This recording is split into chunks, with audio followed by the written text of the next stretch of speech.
하나님의 말씀 민수기 35장 1절입니다. 여호와께서 여리고 맞은편 요단강 가 모압 평지에서 모세에게 말씀하여 이르시되 이스라엘 자손에게 명령하여 그들이 받은 기업에서 레위인에게 거주할 성읍들을 주게 하고 너희는 또 그 성읍들을 두르고 있는 주장을 레위인에게 주어서 성읍은 그들의 거처가 되게 하고 추장은 그들의 재산인 가축과 짐승들을 둘 곳이 되게 할 것이라. 너희가 레위인에게 줄 성읍들의 들은 성벽에서부터 밖으로 4와 1,000규빗이라.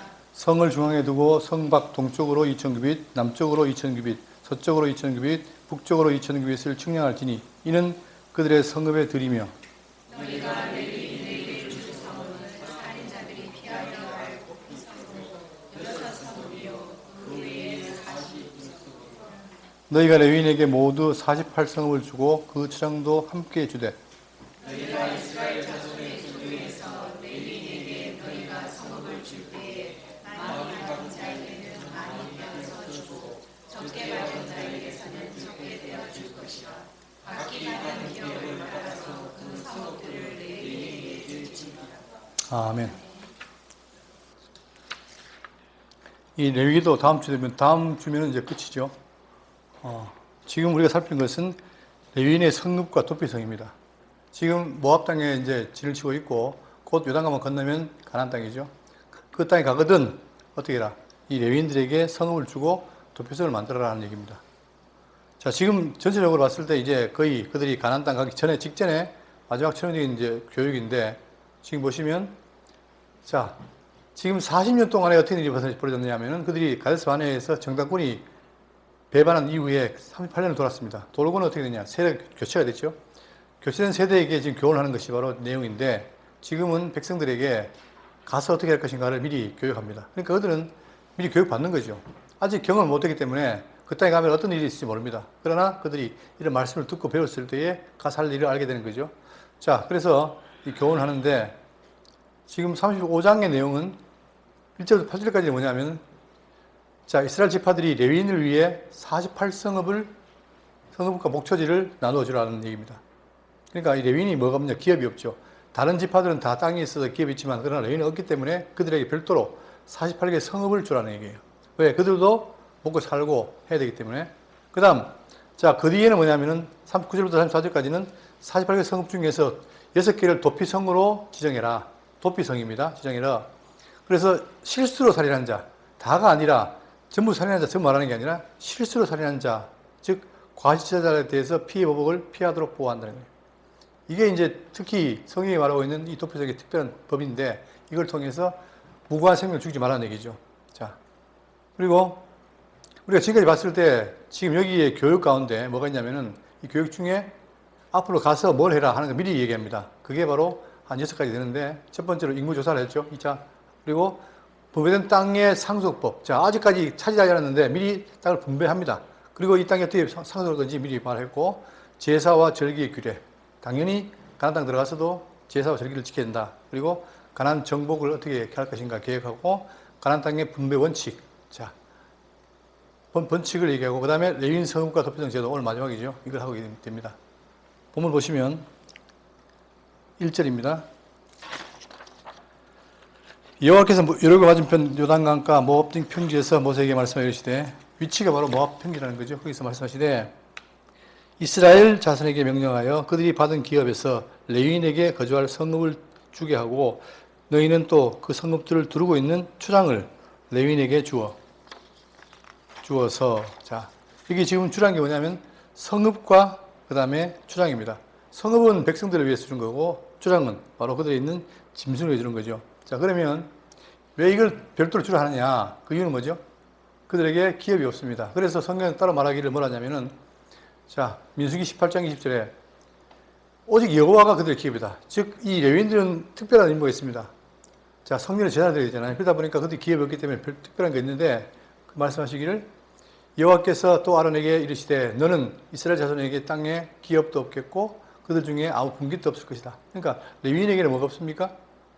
땅도 없고 그다음에 분깃도 없어요. 그러니까 어떻게 하냐? 내가 이스라엘 자손 중에 내 분깃이요 내 기업이다. 내가 친히 기업이 분깃 되겠다 이렇게 한 거예요. 어떻게 하시는가? 자, 21절에 내가 이스라엘의 11조를 레위 자손에게 기업으로 주어서 그들이 하는 일, 곧 해먹에서 하는 일을 갚나니. 자, 근데 그 기업이 뭐냐면, 내가 준 기업이 뭐냐면은 11조라는 거예요. 11조. 지금도 한국교회가 굉장히 문제되는 경우가 11조 아닙니까? 자, 중요한 건 뭐냐면은 구약의 11조는 뭐죠? 율법입니다.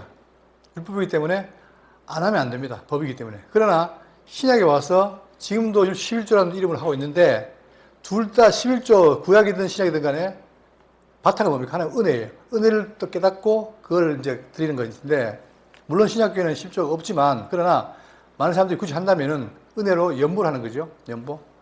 자, 그런데 이게 지금 문제가 돼가지고 많은 사람들이 11조 그러면 골치가 아픕니다. 그래서 기독교인들이 질문 가운데 가장 많은 게 11조에 대한 문제죠. 그래서 우리는 이 11조를 율법적으로 우리를 매일 게 아니라 이 자유로워야 되는 거예요. 그러니까 우리는 11조만 하는 게 아니라 10에 2조도 할 수 있고 할 수 있죠. 그거는 뭐냐면 내가 받는 은혜를 깨달았을 때 그 은혜를 드리는 거니까. 그래서 요 행위를 좀 구분하시고. 그러나 사실 한국교회가 이 11조 때문에 많이 망했습니다. 망조가 됐습니다. 왜냐? 11조 하니까 돈이 막 들어오잖아요. 돈이, 그러니까 연보보다는 많으니까 항상 이 대부분의 직장인들이 자기 월급의 10분의 1 드리니까 이 식구들이 많아요, 사실. 그러니까 교회가 과잉하게 연보를 걷다 보니까, 11조를 걷다 보니까 부자가 되고, 부자가 되니까 뭐합니까? 구자거나 섬기는 게 아니라 다 뭐예요? 쌓아가지고 예배당 확장하고, 땅 사고, 다 그런 데 하다 보니까 교회가 부자가 됩니다. 부자가 되면 뭐가 생기느냐? 욕심이 생기죠. 그래서 자꾸 그걸 세습하게 되고, 확장하고. 그러니까 실제로 이 진리에 대한 어떤 이 일을 통해서 이게 복음이 확장하는 게 아니라 오히려 돈을 쌓으면서 권력이 생기고, 그래서 분쟁이 생기고, 또 세습이 되고, 이런 일이 바로 11조가 주 원인이다. 그러나 유럽 같은 경우는 뭡니까? 유럽에는 11조가 없어요. 왜? 자체가 국가에서 목회자에 대한 사례 나가기 때문에. 그러니까 이런 부분을 기억하시고. 그러나 지금 하나님께서 뭐냐면은 요걸 딴 거예요. 그러니까 너희들이 특별한 일을 하니까 내가 11조 주겠다. 그것도 누가 합니까? 이스라엘의 11조를 레위 자손에게 기업을 다 주어서 그들이 하는 일, 곧 해막에서 하는 일을 내가 갚겠다 이거죠. 그러니까 이거를 지금 구약에 있는 거 그대로 따왔기 때문에 11조가 돼 있지만, 그러나 우리는 그게 아니라 지금 신약교회는 뭡니까? 그리스도의 은혜 가운데 있는 성도가 깨닫고 연보함으로 같이 이제 교회 생활하는 거죠. 이걸 꼭 기억하시고 차이가 있다는 거. 그러나 지금 이게 구분이 안 되기 때문에 지금도 기독교 TV라든가 뭐든 토론할 때 굉장히 핫한 게 바로 이겁니다. 그래서 최근에는 많이 지금 됐어요. 그러나 이것도 여전히 문제가 있다는 사실 기억하시고, 이것이 바로 11조가 하나님께서 구약에는 레위인에게 준 기업이었다. 자, 그리고 지금 상태가 뭐냐면은, 자, 여기 보세요. 여기가 지금 모압 땅인데 여기에 있어요, 지금. 다들 광야 40년을 돌고 이제 막 요단강을 건너면 들어갈 수 있는 가나안 땅 앞에 있습니다. 여기가 지금 민수기 끝부분이죠. 그리고 신명기는 뭐냐? 여기에서 지나간 나라들을 다 뭡니까? 재교육하는 거예요. 그러니까 지금 이들에게는 교육이 중요합니다. 왜냐하면 그들이 지금 전혀 모르고 있는 상황에서 하나님이 하시는 일을 봐야 되기 때문에 다 교육이죠. 그러니까 우리가 이제 이거 끝나고 다음번에 이제 신명기 할 텐데, 그 신명기는 바로 뭐냐? 이 모압 땅 재교육이에요. 그러니까 시내산에서 교육하신다는 것을 다시 한번 재교육합니다. 자, 그러면 모압 평지인데 여기에서 새로운 시스템. 자, 이제 가나안에 가면 그 땅을 차지게 되면 어떻게 해요? 새롭게 해야 되잖아요. 그 시스템 지시하시고, 그 다음에 레위인에 쳐서 굳이 그들이 기업이 없기 때문에 그 기업을 어떻게 해야 한다 하는 것을 지금 명령하신 거죠. 자, 그 다음에 자, 레위인의 성읍인데 성읍과 공간의 기약인데, 문제는 뭐냐면 이 성읍 가운데서부터 어떻게 됩니까? 1000규빗. 1000규빗이니까 약 450m. 그러니까 동서남북으로 450m니까 잘 모르겠습니다. 이 큽니까, 땅이? 크겠죠. 이 땅을 주라는 거예요. 자, 이게 48개라는 거죠. 자, 줘라. 그래서 이 공간은 뭐냐면 이 레위인들의 생존을 위한, 그래서 가족과 가축 다 인간을 위한 공간이었다. 이게 하나님께서 그들에게 준 것입니다. 자, 그런데 이것도 이 공간, 여기에도 기하에도 참 놀라운 일이 있는데, 이들이 뭐 하죠? 레위인들이 제사를 하잖아요. 제사라는 건 뭐예요? 죄를 사하는 역할을 하죠. 그러니까 결국은 우리의 죄를 사하고 뭡니까? 우리의 거룩과 관계되는 거예요. 그리고 오전에 배웠던 것처럼 오전에 예루살렘 성이 어땠습니까?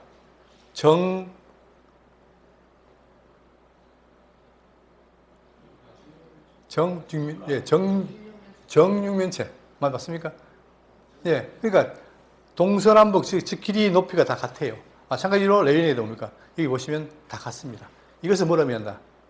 특히 그들에게 대한 거룩을 의미하는 거죠. 우리가 성경에서 무조건 뽑아내는 게 아니라 쓰임새를 보시면 이게 바로 이걸 기준으로 해서 성막이 뭐예요? 지성소가 바로 그 정방이라는 사실입니다. 그것처럼 이 레위인도 바로 그렇게 지어졌다. 그리고 여기 보시면 그것이 나중에는 1000에서 2000 규빗으로 확정됩니다. 이렇게 해서 그들에게 이 땅을 주라는 사실을 계속 말하고 있는 거죠. 6절입니다. 너희가 레위인에게 줄 성읍은 살인자들이 피하게 할 도피성으로 6성읍이요 그 외에 42성읍이라. 자, 총 48개인데 그 중에 6개는 어떻게 돼요? 도피성이라는 겁니다. 특별한 의미가 있는 거죠. 도피성으로 주어라. 그렇게 말하고 있습니다.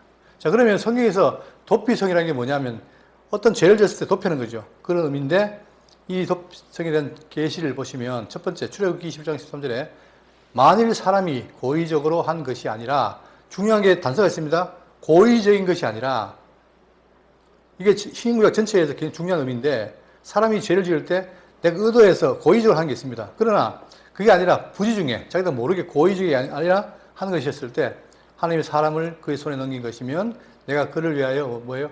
한 곳을 정하리니 그 사람이 그리로 도망할 것이다. 그러니까 고의가 아닌데 죄를 범했을 때 들어갈 것이 있다. 그게 바로 뭡니까? 그게 도피성입니다. 그걸 한 곳에 정해라. 그러다가 민수기 30장 13절에 지금 우리가 살필 이 본문이 뭐냐면 자 너희 성읍 중에서 6을 도피성이 되게 해라. 확정되는 거죠.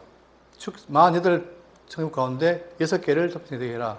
세 성읍은 요단 이쪽에, 세 성읍은 저쪽에. 그러니까 요단강을 기준으로 해서 왼쪽 3개, 오른쪽 3개. 그래서 어디를 가든지 다 도피할 수 있도록 그렇게 만든 것입니다. 이러다 이것이 나중에 여호수아 20장 7절 가면은 이 성읍 6개가 뭐냐를 밝힙니다. 자, 이 애들이 납달리의 산지 갈릴리, 게데스와 자, 그리고 에브라임 산지의 세겜과 유다 산지의 기랏 아르바, 곧 헤브론과 요게 이제 바로 이쪽에 있는. 그다음에 여리고 동쪽 요단 저쪽 르벤 지파 중에서 평지 광야의 베셀과 갓 지파 중에서 길랏 라못과 므낫세 지파 중에서 바산 골란을 구별하였으니 총 6개를 구별해서 이렇게 해라 이 말입니다. 그래서 이걸 지도를 보시면 자 구원을 향하는 길은 자 구원이라는 말은 뭡니까? 물론 궁극적인 우리 죄에서 구원도 있지만 그러나 이들이 지금 고의적인 살인이 아닌 우연한 살인에 대해서 뭡니까? 그게 피하는 길이죠. 그 향하는 길은 넓고 열려 있어야 된다. 누구나 갈 수 있어야 되죠. 그러니까 유대인도 가고 이방인도 갈 수 있고 그런 길이 된다. 그래서 완벽한 접근성이 필요하다는 것이고 그 다음에 자 이정표가 있어야 되고 누구나 다 알 수 있어야 되고 그 다음에 넓은 도로 그리고 수용성 누구나 할 수 있어야 된다. 그런 의미의 말을 하고 있습니다. 자 그리고 이게 아까 얘기했던 것처럼 이 6개의 성읍이 이게 의미가 있어요. 게데스는 뭐냐? 하나님의 거룩함. 그리고 헤브론은 자 죄로 단절된 관계의 온전한 회복. 그러니까 히브리어 자체 뜻이 있는 것처럼 이 6개의 성읍이 은혜의 상징으로 각각 이름이 있습니다. 그 다음에 길랏 라못은 뭐냐? 위로부터 값없이 주어지는 은혜. 그러니까 모든 게 은혜잖아요. 그죠? 그거를 말하고 있고, 세겜은 뭐냐? 자, 무언 죄책과 형벌의 짐을 내려놓는다. 그 다음에 베셀은 원수의 추적으로부터 철저히 외적 보호를 받는다. 그리고 바산 골란은 참된 평안과 자, 환희로의 초대다. 이게 모든 게 다 도피성의 의미입니다. 그러니까 자, 여기서 알 수 있는 게 뭐냐? 하나님께서는 뭐냐? 그들이 죄를 지어도 무조건 죄를 갚는 게 아니라 길을 열어놔요. 어떤 길? 은혜의 긍휼의 길을. 그럴 때에 해당 길이 바로 뭐냐면 고의가 아니라 부지 중에 죄를 졌을 때 그런 길을 준다는 사실입니다. 그런데 이런 것이 제가 역사를 못했어요. 그러니까 국사, 세계사 하면 완전히 그냥 이 먹통이었는데 제가 성경을 공부하면서 기준을 잡으니까 좀 이해가 되더라고요. 지금 제가 기억하기는 뭐냐, 우리나라에도 이 비슷한 게 있습니다. 그게 뭡니까? 자, 고대 한국의 피난처, 즉 벼룩과 소도. 저는 벼룩은 모르겠고 소도는 기억이 나요. 이걸 국사시험에 배웠는데, 자, 죄를 짓고 여기 숨으면 무조건 어떻다 보호받는다 하는 거가 있어요. 그래서 사람들이 그러다 보니까 이 소도하고 도피성을 같다고 생각하는데 그게 아니라는 거예요. 차이가 있어요. 자, 이것은 소도는 뭐냐, 사만시대에 극구급 옆에 위치했던 독자적인 통치 질서를 가진 신성한 구역입니다. 여기는 다 면제가 되는 거예요. 자, 여기는 제사장인 천군이, 우리처럼 제사장이 아니고 천군이 다스렸으며 범죄자가 도망쳐 들어와도 자, 주수가 함부로 잡아갈 수 없었던 절대적인 치유의 법권지대였다. 그러니까 이 당시만 해도 뭡니까? 정치와 종교가 분리되어 있어요. 그러니까 정치가 아무리 권력이 있어도 뭐래요? 종교 세력을 그 지역을 어떻게 해요? 함부로 터치 못하죠. 그러나 기독교는 뭡니까? 분리된 게 아니라 정교 일치예요. 왜? 하나님이 다스리잖아요. 다스리면서 또 종교를 하잖아요. 그죠? 그러니까 이런 건데 차이가 뭐냐면 우리가 이걸 알아야 될 게 뭐냐면은 보세요. 자, 이름은 도피성 소도입니다. 그러나 성격은 뭐냐면 기독교의 이 도피성은 뭐예요? 철저한 법치주의 및 사법공간이에요. 법치주의를 지킵니다. 그러니까 만약에 이것이 불법이면 어떻게 돼요? 불법이면 책임을 묻고 죽이고 아니면 보호하고 그런 거죠. 그러나 이 소도는 뭐냐면 제적 물리를 보여주는 종교적 성격이기 때문에 아무 터치를 못해요. 법이 못 오는 거예요. 그러니까 종교에서 여기는 보호한다 이러고 끝나버리잖아요. 그러니까 법이 없는 거죠. 그러나 보호 대상은 누구냐? 자, 도피성과 소도의 큰 차이가 뭐냐면 도피성은 뭐 철저하게 오직 부지 중에 실수로 처리한 자에 대해서만 은혜를 베풉니다. 그러나 소도는 뭐예요? 모든 범죄자, 고의범, 누구를 일부러 죽이고 살인해도 여기가 들어가면 면제받아요. 여러분, 그럼 뭐가 됩니까? 제가 요즘 저 풋사에다가 교권이라는 말을 써놨는데, 제가 최근에 그 영화를, 저 드라마하고 봤더니, 야, 정말 교사들이 힘들겠다. 예? 특히 촉법이라는 것 때문에 애들이 잠에서 제대놓고 어떻게 합니까? 나 촉법이야. 이게 뭐 통용이 되는 거예요, 그냥. 그러니까 14세 미만 애들이 막 살인해도 뭐 때문에? 촉법 때문에 걔들이 면제를 받는 거. 이런 게 지금 있더란 말입니다. 야, 이거 문제다. 그러니까 이런 것 때문에 문제듯이 여기도 무조건 고의로 죽여놓고 들어가면 해결되잖아요. 그 법치가 됩니까, 안 됩니까? 깨지잖아요, 그죠? 그러니까 이게 지금 문제라는 거예요, 이게. 그러니까 모든 범죄자가 들어간다. 여기는 고의범도 들어가고 도덕도 포함된다. 이것이 지금 이 소도와 도피성의 차이점이다. 그 다음에 결과는 재판을 통해서 무죄를 입증해야 생겨난다. 그러니까 이 도피성은 뭐냐? 재판을 해야 돼요. 고의인자를 한 다음에 고의가 아니면 보호받습니다. 그러나 자, 여기는 뭐냐? 도망치면 그냥 처벌 다 무효하는 거예요. 요 두 가지가 문제죠. 지금 현재 모든 범죄자 도망치면 법치를 면한다. 그러니까 법치가 없는 거예요. 자, 그렇지만 이 지금 도피처는 뭐냐면 대상이 죽을 때 그때 면제가 되는 거예요. 나갈 수가 있어요. 그러나 여기는 청문이 있고 그러니까 기본적으로 이 소도는 뭐냐? 법과 관계없이 무조건 보호한다는 거. 사회 문제가 일으킨다는 거. 그러나 도피처는 뭡니까? 철저하게 가려서 그게 의도가 없을 때에 보호한다는 사실입니다. 그래야 어떻게 돼요? 질서가 잡히는 거죠. 그러니까 지금 이것이 요즘 많이 나옵니다. 뭐 전국적으로 지금 뭐 이런 사태 많더라고요. 저는 깜짝 놀랐어요. 그래서 어떤 사람들이 교권국을 다시 부활해야 된다 말을 하는데 저는 찬성이 돼요. 이게 교회라는 게 뭐냐? 무조건 인권을 해라. 여러분, 그걸 인용하면 어떻게 됩니까? 인권을 보호하는 게 아니고 인권을 오히려 말살해요. 그러니까 이런 것들이 이 사회 충돌인 것처럼 이 도피성은 그 충돌을 풀어가는 해법이다. 저는 그렇게 생각하고 이게 중요한 제도구나 이렇게 했습니다. 자, 7절. 너희가 레위인에게 모두 48성읍을 주고 그 초장도 함께 주되. 그러니까 성읍도 주고 초장도 주되. 너희가 이스라엘 자손의 소유에서 레위인에게 너희가 성읍을 줄 때에 많이 받은 자에게서는 많이 떼어서 주고 적게 받은 자에게서는 적게 떼어주라. 원칙이 있잖아요. 두고 주라. 각기 받은 기업을 따라서 그 성읍을 레위인에게 줄지니라. 자, 그러니까 무조건 주라는 게 아니라 다 분배해서 주라 이 말이에요. 이렇게 해서 자, 한 다음에 9절입니다. 자, 9절부터는 뭐냐면은 도피성 규례에 대한 계시입니다. 어떤 계시가 있냐? 자, 그러면 9절입니다.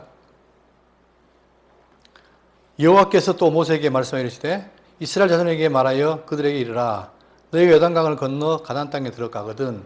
항상 다 전제지요. 들어가거든. 왜? 가도록 약속된 전에 들어가거든. 너희를 위하여 성읍을 도피성으로 정하여 부지 중에 살인한 자가 그리로 피하게 하라. 부지 중, 똑똑한 한번 치십시오. 이게 중요합니다. 그죠?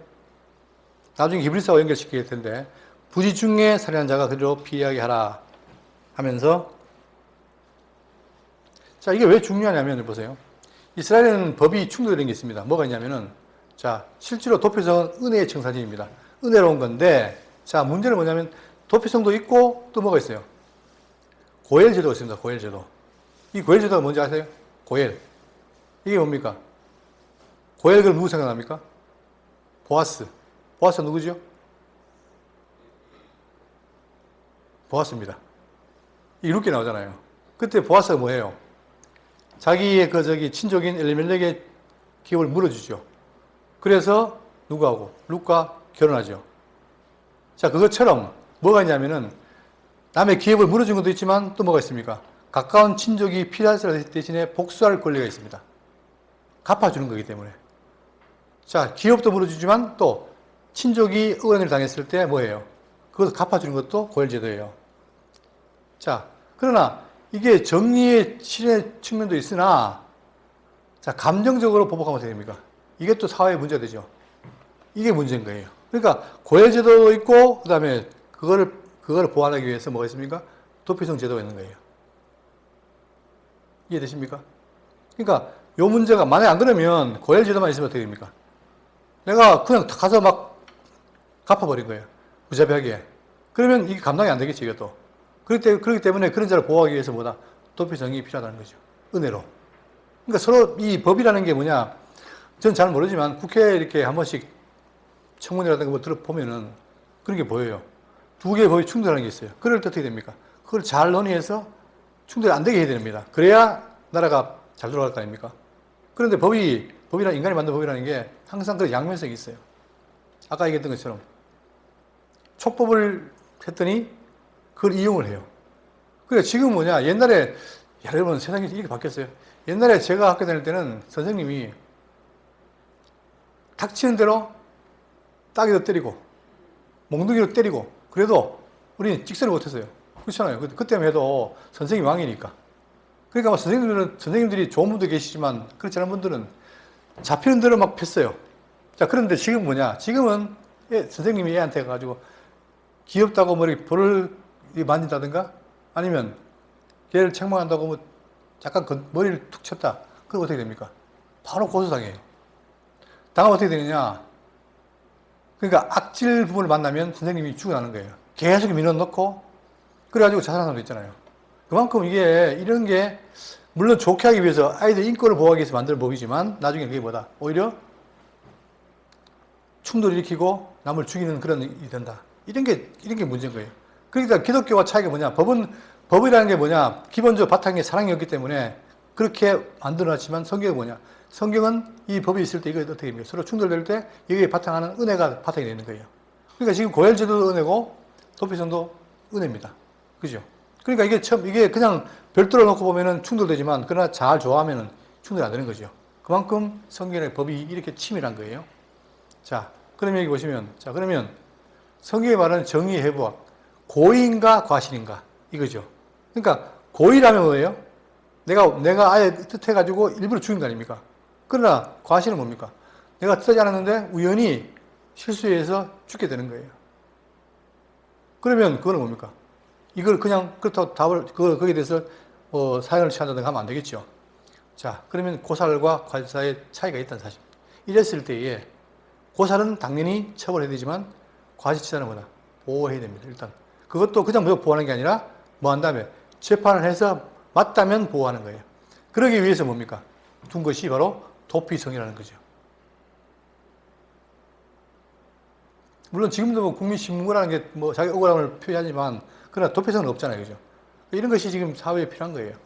그래서 지금 많은 법 조항도 이렇게 성경이나 나머지 고대 문헌을 가지고 이제 하는데 이 성경의 원리는 굉장히 치밀하고 바탕이 잘 돼 있다는 사실입니다. 자, 그럼 다시 한번 여기 보시면 이렇게 됐을 때, 자, 그러면 누가 어떻게 그러면 생명을 지켜내는가? 무조건 범죄했을 때 죽이는 게 아니라 어떻게 지켜내는가? 그 공의 프로세스는 뭐냐면은 첫 번째, 사건이 발생했어요. 누가 죽였어요, 사람을. 죽였거나 죽게 됐습니다. 그럴 때 어떻게 합니까? 첫 번째 뭐예요? 일단은 뭡니까? 무슨 개? 36개. 도망을 쳐야 되는 거예요. 왜? 안 그러면 보복을 당하니까 도망갑니다. 자, 그리고 어떻게 돼요? 그 도망간 다음에, 도피한 다음에 어떻게 해요? 그 죄에서 공개 재판을 해요. 그것도 그냥 개인이 하는 게 아니라 공개 재판입니다. 지금 말하면 뭐예요? 국민참여제 이런 것처럼 하는 거예요. 자, 그 다음에 그거에 문제가 없다 할 때 보호 판결을 합니다. 그리고 금고형이 뭐냐? 가두입니다. 어디에? 도피성에. 도피성에 가지만 실제로 어떻게 됩니까? 가두는 거예요. 왜? 그 나오면은 자, 누구든지 원수가 있으니까 보복할 거 아니에요. 그걸 막기 위해서 가두는 거예요. 그러니까 이 금고는 자기 개인에게는 자기 몸을 이제 억압하는 거지만 그러나 실제로는 자기한테 보호되는 거잖아요. 이런 제도가 있다는 거예요. 자, 좀 읽고 하겠습니다. 자, 이는 너희가 복수할 자에게서 도피하는 성을 삼아 살인자가 회령 앞에 서서 판결을 받기까지 죽지 않게 하기 위해 판결을 받기까지 죽지 않게 한다. 판결을 해요. 자, 안 하면 안 되겠죠. 자, 너희가 줄 성읍 중에 6을 도피성에 되게 하라 하되 세 성읍은 요단 이쪽에 두고 세 성읍은 가나안 땅에 두어 도피성이 되게 하라. 전체 가나안 땅에 공평하게 둬서 다 이용할 수 있도록 해라 이 말이에요.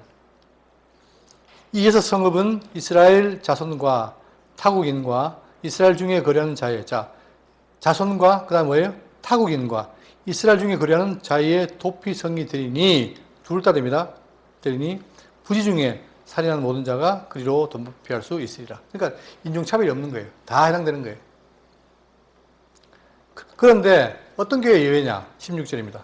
만일이라는 말은 뭐예요? 상당히 약간 이 기분이 썩 안 좋죠? 만일 철연장으로 사람을 쳐 죽이면 그는 살인자니 그 살인자를 반드시 죽일 것이요. 여러분 살인죄가 났을 때에 뭘 따집니까? 네가 계획을 했냐 안 했냐 하잖아요. 그죠? 고의냐 아니냐? 네가 의도했느냐?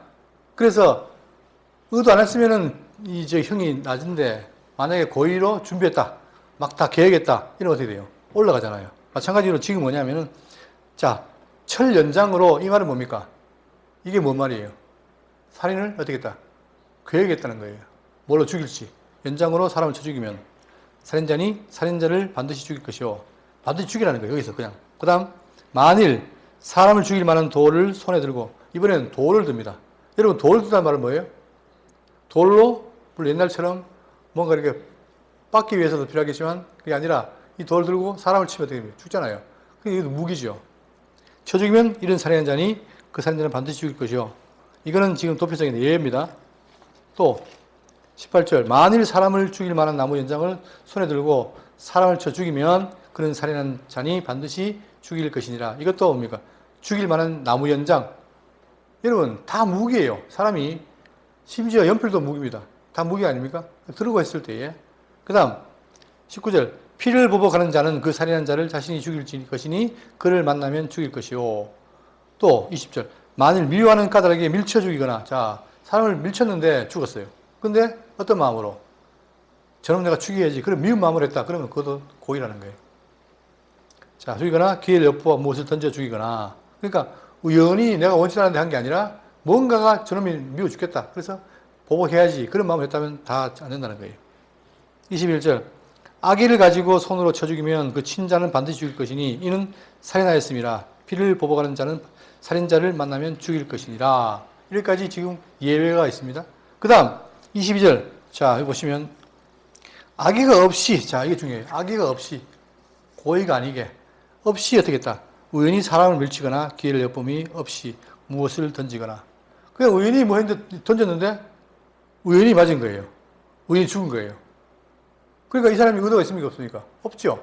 없어서 죽은 거예요. 그러면 이걸 했을 때 고의를 한 것처럼 하지 말고 다시 하라는 거죠.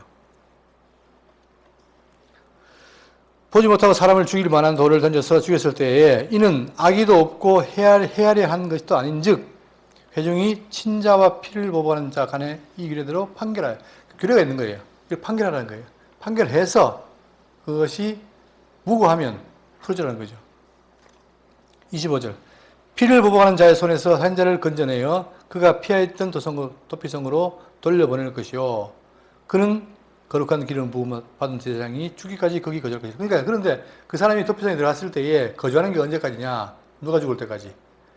대제사장이 죽을 때까지라는 거예요. 죽기까지 거기 보호하는 거예요. 그럼 그 사람은 뭐예요?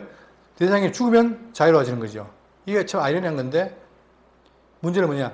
대제사장이 죽음이에요. 죽었을 때까지 있다는 거죠. 자, 이것이 누구에게 연결됩니까? 이것이 바로 신약의 그리스도와 연결되는 거예요. 우리가 누구 때문에 삽니까? 예수님이 십자가에 죽으심으로 살죠. 그런 것처럼 도피성인 사람들이 살아날 때도 제사장이 죽었을 때까지다. 그러면 자유롭게 움직일 수 있다. 그러나 살인자가 그 어느 때든지 그 피하였던 도피성 지경 밖에 나가면 피를 보복하는 자가 도피성 지경 밖에서 그 살인자를 만나 죽일지라도 피 흘린 죄가 없나니. 그런데 지금 구금되고 있는 상황에서 너무 세상이 궁금한 거예요. 답답하고 궁금하니까 나갔어요. 나갔는데 누가 있습니까? 자기가 죽인 사람에 대한 그 형제, 가족이 있는 거예요. 그 사람들이 네 보면 죽인다 이러고 있는데 만났어요. 어떻게 합니까? 죽이는 거예요. 그래도 죽어도 할 말이 없단 말이에요. 왜? 정해진 걸 어겼으니까. 나가지 말아야 되는데 왜? 도피성이 보호하는데 그걸 나갔으니까 그 책임을 자기가 져야 되는 거죠. 그런 말 하는 거죠. 자, 이는 살인자가 대제사장이 죽기까지 그 도피성에 물러야 할 것임이라 대제사장이 죽은 후에는 그 살인자가 자기 소유의 땅으로 돌아갈 수 있느니라. 바로 이것이 조건입니다. 이는 대대로 너희의 대대로 거저하는 것에서 판결하는 규례라. 이게 바로 대대로 판결할 규례라는 사실입니다. 그리고 30절 사람을 죽인 모든 자 곧 살인한 자는 증인들의 말을 따라서 죽일 것이나 한 증인의 증인에 따라 죽이지 말을 것이며. 왜? 자, 누구가 또 편중되게 할 수 있으니까 하나가 아니고 자 말 것이요 또 고의로 살인죄를 범한 살인자는 생명의 속전을 받지 말고 반드시 죽일 것이라. 고의는 무조건 죽이라는 게. 또 도피성에 피한 자는 대장이 죽기 전까지 저는 속전을 받고 그의 땅으로 돌아가게 거주하지 말게 해라. 왜? 가면 죽을 수도 있다. 자, 너희는 너희가 거주하는 땅을 더럽히지 말라. 피는 땅을 더럽히나니 피 흘림을 받은 땅은 그 피를 흘리게 한 자의 피가 아니면 속함을 받을 수 없느니라. 너희는 너희가 거주하는 땅 곧 내가 거주하는 땅을 더럽히지 말라. 나 여호와는 이스라엘 자손 중에 있습니다. 자, 계속 하는 말이 뭐냐? 뭘 강조합니까? 이스라엘에 뭘 강조해요? 더럽히지 말라. 거룩을 강조해요. 거룩. 여러분 성경에 거룩이 이렇게 많아요. 그러니까 하나님이 거룩하시니까 하나님은 뜻이 뭐냐? 우리가 지금 창조를 말할 때 아담을 지었잖아요. 아담이 타락했어요. 그러면 아담이 타락한 게 실패입니까? 아닙니까? 여러분. 실패일까요? 아닐까요? 실패하는 분도 있고 아니라는 분도 있겠죠. 근데 성경의 답은 뭐냐면 성경은 뭐예요? 성경은 지을 때 하나님의 계획이 뭐였습니까? 어떤 사람을 지으려고 했어요? 거룩하고 흠없는 자를 짓게 했어요. 그런데 아담이 거룩해 흠이 없어요. 둘 다 아니에요. 그러니까 아담이 그러니까 부족하니까 어떻게 했습니까? 사단 유혹에 빠져든 거예요. 그러면 아담이 목적이 아니고 아담을 통해서 누가? 장차 새 아담, 예수님을 통한 그 창조가 목적인 거예요. 그러면 지금은 아담은 뭡니까? 창조의 과정입니다. 실패가 아닌 거예요. 당연히 아담은 어떻게 돼요? 타락할 수밖에 없어요. 자, 그러면 그걸로 끝나는 게 아니라 하나님께서 뭐예요? 그 타락한 아담을 디뎌서 누구를 만듭니까? 우리를 새로운 피조를 만듭니다. 그때 필요한 게 누구예요? 바로 아들인 거예요. 아들을 통해서 우리를 뭡니까? 만체로 만들어가지고. 그러니까 그게 목적이기 때문에 성경은 그들이 가는 땅, 그 다음 백성들, 모든 게 다 어떻게 됩니까? 거룩과 연관이 되어 있어요. 그래서 내가 거룩한 것으로 거룩해라. 이거죠. 그러면 그것이 구약에 해당되는 게 아니고 우리도 마찬가지입니다. 우리도 뭐가 돼야 돼요? 거룩을 향해 나가야 돼요. 이게 그냥 하는 말이 아니고 근데 거룩 그러면 다 힘들어해요. 왜? 내가 죄인인데 어떻게 거룩해지지? 이렇게 낙심하고 할 수 있지만 그러나 중요한 건 뭡니까? 제가 늘 강조드리지만 우리가 누가 있어요? 우리에게 누가 있습니까? 성령이 함께 있어요. 여러분 성령 그러니까 많은 사람들이 그냥 샬라샬라 내가 방언하게 하는 기능. 여러분 성령은 기능이 아닙니다. 뭐예요? 신이에요. 삼위일체 한 분이에요. 그러니까 그분은 신인데 그 신이 나에게 왜 계시느냐? 내가 뭐였습니까? 처음에 죄인이었잖아요. 이 죄인이 나를 어떻게 하려고? 하나님의 구원의 계획에 맞춰서 흠없고 거룩한 백성을 만들기 위해서 하신 거예요. 그래서 뭡니까? 우리가 되면 그게 완성인 거예요. 그렇죠? 그때 완성되면 어떻게 합니까? 어제는 배웠지만 영원한 천국에 갑니다. 그죠? 그러니까 우리가 지금 영원한 천국에 간다는 얘기는 뭐냐? 나의 모든 허물을 벗고 때를 다 벗고 완전히 목욕한 상태에서 가는 거예요. 그러니까 그게 얼마나 영광스럽고 귀한 겁니까? 그걸 말하고 있는 거죠. 그래서 여러분 우리가 물론 내가 살면서 거룩해지는 게 쉽지 않지만 그러나 그것은 내 때 벗기는 거다. 여러분 때 벗을 때 어떻습니까? 시원하죠. 시원해요. 그게 있잖아요. 자, 그런데 그 때도 벗는 내가 받는 게 아니라 그분이 벗게 해줘요. 그죠? 그러니까 이거 다 되도록 만들어 놓고 우리 하라는 거예요. 그래서 뭡니까? 하게 하신다는 거 아닙니까? 이게 자유로운 겁니다.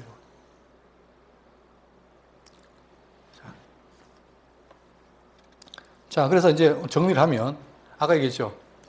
가장 중요한 해방 조건은 뭐냐? 누가 죽어야 돼요? 대제사장이 죽어야 풀려난다. 이게 바로 우리의 모든 죄를 누구에게? 그리스도에게 맡기는 것과 똑같은 거예요. 그래서 그분이 누구냐? 그림자였어요, 구약은. 그림자가 실체로 돼가지고. 자, 우리가 예수를 믿잖아요. 예수를 왜 믿습니까? 그분이 우리의 뭐예요? 예? 우리의 피난처 대신이 노래 있죠. 그럼 우리 피난처예요. 도피성이라고 합니다. 그렇기 때문에 예수를 믿는 거지. 우리가 죄가 없고 완전한 인간이라면 피난처가 필요 있습니까? 없습니까? 없죠. 근데 우리는 원래 죄인이기 때문에 피난처가 필요해요. 그죠? 그래서 우리 피난처가 누구다? 그분이시다. 그러니까 찬송을 부를 때도 이런 걸 알고 부르면 우리 노래가 더 깊어지는 거 아니겠습니까? 자, 그것도 했고, 그 다음, 아까 했지만, 고대 율법이지만, 우리가 그래요? 법 그러면 굉장히 딱딱한 것처럼 보이지만, 성경의 법에는 뭐가 있습니까? 하나님의 뭐가 녹아 있다? 그분의 사랑과 은혜가 녹아 있다는 사실입니다. 일반 세상과 달라요. 자, 그러니까, 고대 율법이 잉태한 현대 인권의 첨단. 현대 인권도 뭐냐? 인권을 지키는 건 뭐냐? 결국 구약 법에 나온 건데, 지금은 법대로 하다 보니까 그 법을 인권을 지키는 게 아니라 인권을 더 말살하잖아요. 이런 게 성경의 원리는 아니죠. 자, 다른 거는 그냥 넘어가고, 이제. 결국은 도피처는 뭐냐? 정의와 국민이 만나는 공원이다. 그래서 우리는 이제 이 내용을 통해서 이 35장의 내용을 시작적으로 정리해 보겠습니다. 이게 뭘 말하느냐? 우리에게는 뭐냐? 첫 번째, 우리에게는 예수님이 뭡니까? 도피성입니다. 구약이 맺는 게 아니라 신약에도 영원한 도피성이신 예수님이 있습니다. 그죠? 그래서 히브리 6장 18절에 이는 하나님이 거짓말할 수 없는 이 두 가지 변하지 못할 사실로 말미암아 앞에 있는 소망을 얻으려고 피난처를 찾는 우리에게 우리가 뭘 찾습니까? 피난처를 찾습니다. 우리에게 큰 안위를 받게 하려 하십니다. 결국은 그 피난처를 차지하면 들어가면 거기서 뭘 받아요? 안위를 받는 거예요. 구약의 도피성에 갔던 사람들이 보호받은 것처럼 오늘 우리는 참된 도피자이신 그리스도를 만남으로 인해서 우리에게 뭐가 있습니까? 안위가 있는 거예요. 평안이 있는 거예요.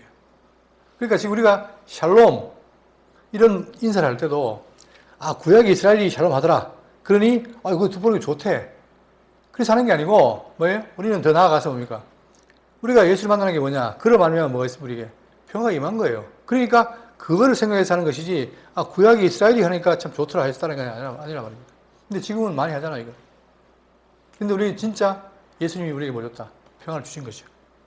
그 다음, 자, 대상의 죽음과 완전한 자유. 자, 문제는 뭐냐면, 대상이 죽어야 자유가 있어요. 왜? 그가 묶어놨다가 풀어주는 거니까. 히브리 10장 14절에 그가 걸어가야 되는 그 자들을 한 번의 제사로 영원히 온전하게 하셨느니라. 이 말도 결국은 그분이 뭐 했습니까? 구약에 이렇게 한 것처럼 누가? 대제사장이 신 그리스도가 우리를 풀어준 거예요. 영단번 제사로. 그렇죠? 우리는 뭐다? 세날 했으면 다 해결된 거죠. 그래서 우리가 지금 믿고 있는 이 언약이 놀라운 거예요. 자, 더 중요한 거. 세 번째. 여러분, 성경 철저하게 구약의 신약이나 고의죄를 금합니다. 여기 보세요. 우리가 잘 알잖아요. 10장 26절, 히브리 10장 26절에 우리가 진리를 아는 지식을 받은 후 짐짓 죄를 범한 즉 다시 속죄하는 제사가 없고 진리를 받았어요. 그 말은 뭡니까? 죄산 받았죠? 근데 또 뭐 했다? 죄를 범해요. 다시 말하면 우리를 죄사하신 메시아를 버렸어요. 그러면 어떻게 될까요? 그래도 용서한다? 아니죠. 어떻게 돼요? 오직 무서운 마음으로 제사가 없고 자, 그리스도 우리를 영원히 사했는데 예수를 버렸습니다. 그러면 다시는 제사를 받을 것이 있죠? 없어요? 없잖아요. 그러니까 이 고의가 이게 무서운 거예요. 자, 이것은 우리의 구원이 바뀌는 게 아니고 원래 그런데 자, 진리를 잘 모르는 사람들은 예수를 믿다가도 변개해요. 이게 예정됐다가 바뀐 게 아닙니다, 이게. 그러다 그 사람들이 뭐였냐? 오직 무서운 마음으로 뭐예요? 심판을 기다리는 것과 대적하는 자들을 태울 명예나 불만 있으리라. 누구에게는? 고의적인 죄와 부주의적인 죄. 그러니까 부주의적인 죄는 사함받지만 고의적인 죄는 그렇지 못하다. 그러니까 지금 우리가 여러분과 제가 다 여기 대구 장로교회 분들은 다 예수를 만났잖아요. 만나고 그의 말을 그런 말에 죄 사함을 받았어요. 그런데 제가 지난번에 예를 들었죠. 제가 울산에 목회할 때 어떤 권사님, 노 권사님이 그분이 정말 그 뭐랄까 이 본인의 그 치명적인 질문인 거예요. 그게 뭐냐? 자기는 예수 믿고 왔는데 정말 자기 교회에 있던 장로님이 그렇게 희망이 두텁고 그 교회를 거의 탈했던 장로님인데 죽을 때 난 예수가 안 믿어져 하고 죽더래요. 이 난리 난 거예요. 완전히 교회가. 발칵 뒤집어진 거예요. 당연히 누가 봐도 이 교회를 세웠고 모든 교회를 좌지우지했고 그분인데 죽을 때 정말 내가 하늘나라에 간다 이게 아니고 예수가 안 믿어지려니까 어떻겠습니까? 교회가. 발칵 뒤집어진 거예요. 이때 권사님이 뭐 했습니까? 자기가 상처를 받은 거예요. 그 질문하시더라고. 여러분 이런 게 없을까요? 이 땅에? 있어요. 그러니까 그분은 뭘 믿은 겁니까? 죽을 때 고백한다는 고백은 뭡니까? 진심이겠죠. 그러니까 지금까지 장로로 살았고 교회를 순 봉사를 해도 예수를 어떻게 했다? 안 믿은 거예요. 근데 장로였어요. 장로님, 제가 장로님 비유를 죄송한데 장로였어요. 예? 뭐 권사도 있겠죠. 자, 근데 그렇다면 어떻게 되냐? 그 구원이 없는 거예요, 여러분. 본인은 괴롭겠지만 그러나 안타깝지만 없는 거예요. 그러니까 이게 바로 고의와 부주의의 차이점인데 히브리서는 뭐냐? 철저하게 뭘 경계합니까? 부주의에 범한 죄를 어떻게 한다? 경계하는 거예요. 자, 지금 히브리가 어떻습니까? 히브리 지역이 이들이 유대인입니다. 지금까지 예수를 믿었어요. 근데 히브리인들에게 핍박이 오니까 어떻게 합니까? 예수를 어떻게 해요? 버리려고 그런 거예요. 그러니까 이 기자는 뭐냐? 너희 버리면 안 된다. 버리면 끝난다. 그 말하는 거죠. 그것처럼 우리가 지금은 평안한 가운데 우리 다 성도 교인을 하지만 여러분 잘 생각해 보세요. 우리 개인의 구원과 우리 죽음 문제는 내 문제예요. 남의 문제가 아니고 내가 확실해야 되는 거예요. 그렇죠? 그럴 때 정말 우리가 그렇지 않도록 기도하고 하나님께 바라야 되는 거예요. 혹시나 내가 살다가 하는 부정한 일이 없도록 해달라. 근데 지금 보세요. 한국교회도 지금 왜 고신과 합동이 갈려있습니까? 이유가 뭐예요? 딴 거 없어요. 신사참배를 했냐 안 했느냐 이거예요. 고신은 우리는 그 참배를 안 했다. 여기는 난 잠깐 했다. 근데 그걸로 여러분 그러면 신사참배를 했으면 구원이 없습니까? 그건 아니잖아요. 근데 그걸로 지금까지 이쪽에서 공격을 하는 거고 이쪽은 지금까지 죄인인 거예요. 그러나 문제는 뭐냐? 그렇다 하더라도 내가 예수를 믿고 살아가면 구원이 있는데 그걸 어떻게 끝까지 지키고 나가야 된다. 그죠? 그러면서 일부러 고의로 내가 범한다면 그것은 내 책임이다. 그러니까 그것을 성경은 어떻게 엄격히 금하고 있다. 그러면 우리는 그런 길에 들어지 않도록 위해서 기도하시고 보호를 바라야 되는 거예요. 그죠? 그러니까 결국은 우리의 믿음도 알면서 나오는 것이고 알미 분명하면 이길 수 있는데 그렇지 못하면 흔들립니다. 예? 여러분 저도 목사지만 목사인 제가 한때 한참 그거 할 때는 교만할 때는 난 당연히 구원받았지. 지금은 천국 가 있다 이랬는데 살다 보니까 어떻게 해요? 살다 보니까 내가 이 구원이 있나? 이럴 때도 있어요. 그게 반복하는 인생 아닙니까? 그러면서 뭐합니까? 말씀을 통해서 점점 어떻게 돼요? 배워 확신을 가는 거예요. 그거밖에 없어요. 그거밖에 없어요. 그럼 바울은 어떨까? 바울도 자꾸 살면서 다가오는 고난들을 부딪히면서 자기가 순교가 하다 보니까 어떻게 돼요? 확신이 든 거예요. 그러니까 죽어도 안 버리는 거 아닙니까? 이게 우리 신앙이 돼야 됩니다. 그래서 그냥 신앙생활을 교회 한다고 해가지고 나태할 게 아니라 깊이 열심히 지켜나가야 돼요. 그게 우리 할 일입니다. 그럴 때 오전에 배웠던 영원한 천국도 우리가 들어가고 뭘 봅니까? 아까 우리 지금 242장 찬송이 3장 243장 가사 기억나세요? 이게 나오더라고요. 주의 얼굴 배우리. 여러분 주의 얼굴 봤습니까? 못 봤잖아요.